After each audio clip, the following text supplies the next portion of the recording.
ঈসা আলাইহিস সালাম দাজ্জালকে মারার পরে আরেকটা প্রজাতি বের হবে, এর নাম ইয়াজুজ আর মাজুজ। নাম শুনেছেন?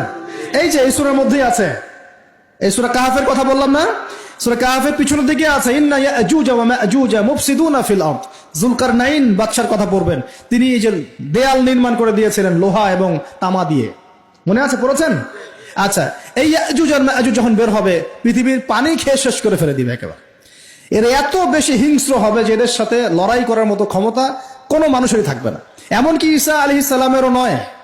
ঈসা আলাইহিস সালাম তুর পাহাড়ে চলে যাবেন মুসলিমদেরকে নিয়ে, তুর পাহাড়ের ভিতরে মুসলিমরা সেখানে লুকিয়ে থাকবে, পৃথিবীর মেসাকার অবস্থা হয়ে যাবে, পৃথিবীর পানি খেয়ে শেষ করে ফেলে দিবে, একদম হিংস্র প্রজাতি।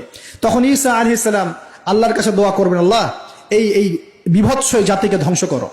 আল্লাহ রাব্বুল আলামিন তখন ওই ইয়াজুজ আর মাজুজের এই কাঁধে, ঠিক কাঁধের মাঝখানে একটা ভাইরাস জন্ম দিবেন। কি জন্ম দিবেন? ওই যে বলি না মহামারীর ভাইরাস, অমুক ভাইরাস তমুক ভাইরাস, এই ভাইরাস আরো সামনে আছে বাকি এখনো। ওই ভাইরাসে, ওই পোকায়, ওই ব্যাকটেরিয়া বা যেটাই হোক আল্লাহ পাক যাই দিবেন, এতে করে ইয়াজুজ আর মাজুজের পুরো প্রজাতি ধপ ধপ ধপ ধপ করে মারা যাবে। মানে এটা ছোঁয়াচে রোগ হবে। কি রোগ হবে? ছোঁয়াচে। ঠিক যেমন আমরা একটু করোনা দেখলাম না, একজন থেকে আরেকজন, একজন থেকে আরেকজন, এরকম জিনিস চলবে আরো বিশ্বে। আর এখনকার নতুন রিসার্চ হচ্ছে ওই সাইবেরিয়া অঞ্চলের যে বরফগুলো আছে না, ওর নিচে এই 1 লাখ বছর, 1.5 লাখ বছর, 2 লাখ বছর আগের ভাইরাসগুলো নতুন করে জায়গা শুরু করেছে এখন। হ্যাঁ, এগুলো বিজ্ঞানীরা বলছেন।